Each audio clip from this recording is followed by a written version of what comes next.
على مستوى الجمهورية والوطن العربي، وده كان قرار مننا الشخصية. والله نحن مش نعرف خلاص أولا يبقى ما تزلناش الداعي. السلام عليكم. صنعوه في الزمن الضعيف وبدأ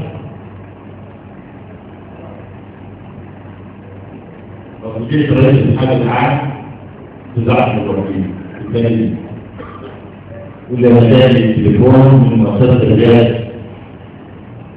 الأعلام والمعارض رحت عن حرب الاتحاد يا رئيس ايه؟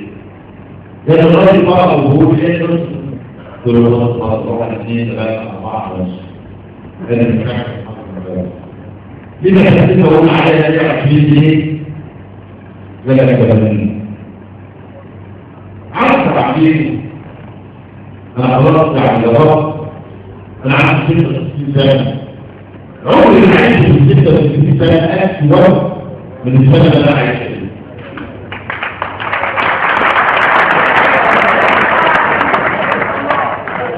فقال إيه؟ قلت له يا سيدي قلت له أنا قلت له هجيب عمر ب 300 جنيه أنا طعمة ولا تشكوون البنت الثانية أنا عارفة البنت دي بنت اللي كنت أنا عارفة نعيش سبحان الله بس خلاص وإحنا مش عايزينها والله كنا بنت مش عايزينها خلاص أنا سامع لما جيت الولد اللي أنت عايز والمرضى اللي أنت عايزها كنت أحط الشارع بتاعك وكده نعملها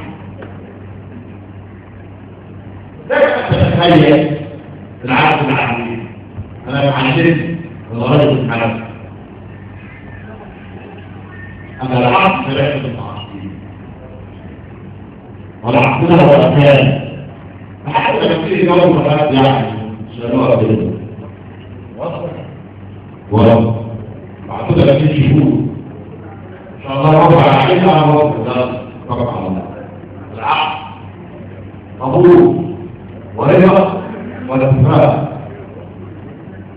لأن نعمل الأول الإسلام لا يمرضون عنه لا أتمنى حاجة لا تعرف أن تتخيل لا أجل عحد أن نعرف عنه حاجة يعمل عحد بيقول حتى مليس بمسؤولين لو أنت نجيب تنسيح مشاكل واضح طول بذكر حاجة طول الموضة